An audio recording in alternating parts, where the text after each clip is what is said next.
Morning student, आज हम पढ़ेंगे पार्ट 6 सफ़ेद गुड़, है ना।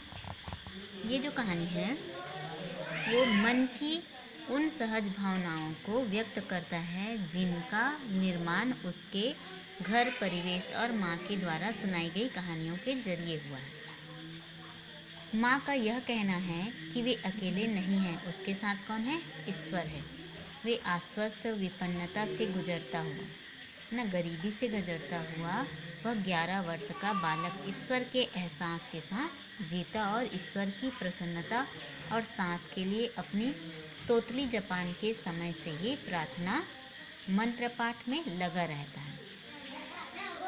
विश्वास और ईश्वर के साथ होने की यही सोच उसे सफ़ेद गुड़ को पाने के लिए उत्साह से भर देता है।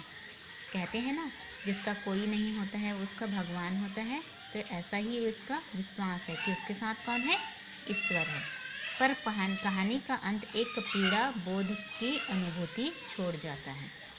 जब तक वह बालक अपनी छलछलाई आँखों से यह एहसास करता है कि उसने ईश्वर से मांगा था, दुकानदार से नहीं, दूसरों की दया उसे नहीं चाहिए, है ना। तो देखिए कहानी में क्या है। दुकान पर सफ़ेद गुड़ रखा था, दुर्लभ था, मतलब कीमती था, है ना। उसे देखकर बार बार उसके मुंह में पानी आ जाता था। आते जाते वह ललचाई नज़रों से गुड़ की ओर देखता। दुकान जैसे रास्ते में वो दुकान है ना, तो उसमें देखता कि सफ़ेद गुड़, और गुड़ खाने में अच्छा होता है और गुणकारी भी है, तो उसके मुंह में पानी आ जाता। फिर मन महसूस कर रह जाता। फिर अब उसके पास खरीदने के लिए नहीं है, इसलिए वो क्या है, अपने मन की भावनाओं को दबाकर रह जाता। आखिरकार उसने हिम्मत की और घर जाकर माँ से कहा, माँ, बैठी फटे कपड़े सिल रही थी। उसने आंख उठाकर कुछ देर दीन दृष्टि से, दीन मतलब गरीब की दृष्टि से, है ना, जैसे गरीब लोग देखते हैं ना वैसी, उसकी ओर देखा। फिर ऊपर आसमान की ओर देखने लगी और बड़ी देर तक देखती रही। बोली कुछ नहीं। वह चुपचाप माँ के पास चला गया। जब माँ के पास पैसे नहीं होते तो वह इसी तरह देखती थी, है ना। उसके पास खरीदने के लिए कुछ पैसे हैं ही नहीं, तो क्या करती, है ना। वह यह जानता था कि माँ के पास पैसे नहीं है, इसलिए वह उसे ऐसे देख रही है।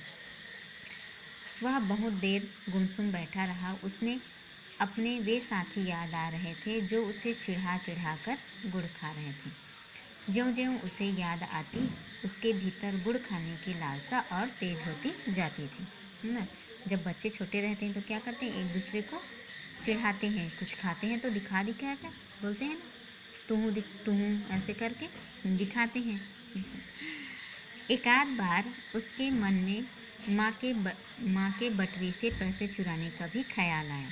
यह ख्याल आते ही वह अपने को धिक्कारने लगा और इस बुरे ख्याल के लिए ईश्वर से क्षमा मांगने लगा, क्योंकि वह अपने मन में बात सोच रहा है और ईश्वर जो है वो सर्वव्यापी है ना। तो वो क्या है, ईश्वर से क्षमा मांगने लगा कि मेरे मन में ऐसी बात आई। उसकी उम्र 11 साल की थी। घर में माँ के सिवाय कोई नहीं था। हालांकि माँ कहती थी कि वे अकेले नहीं हैं, उनके साथ कौन है? ईश्वर है। वह चूँकि माँ का कहना मानता था, इसलिए उनकी यह बात भी मान लेता था कि उनके साथ कौन है? ईश्वर है। ईश्वर के होने का उसे पता नहीं चलता था। माँ उसे तरह तरह से ईश्वर के होने का यकीन दिलाती थी कि ईश्वर जो है ना।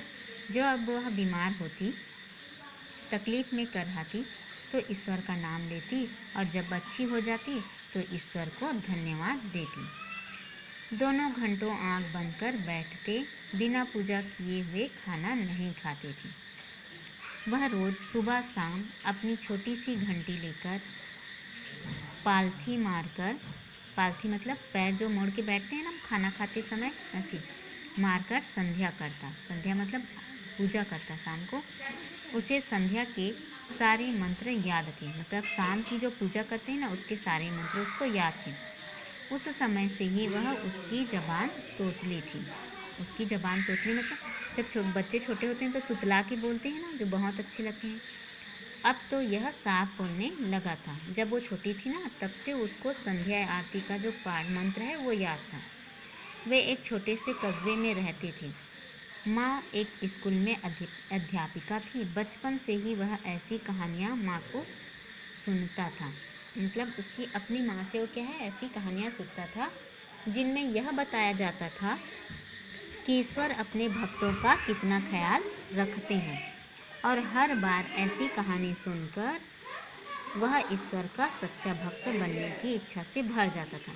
जब भगवान के बारे में ऐसी बातें सुनता तो क्या है, ईश्वर का सच्चा भक्त बनने की इच्छा से भर जाता। दूसरे भी उसके पीठ ठोंकते और कहते, बड़ा शरीफ लड़का है, ईश्वर उसकी मदद करेगा। वह भी जानता कि ईश्वर उसकी मदद करेगा, लेकिन कभी इसका कोई सबूत उसे नहीं मिला था जिससे क्या है, उसको विश्वास हो जाए कि ईश्वर उसकी मदद करेगा।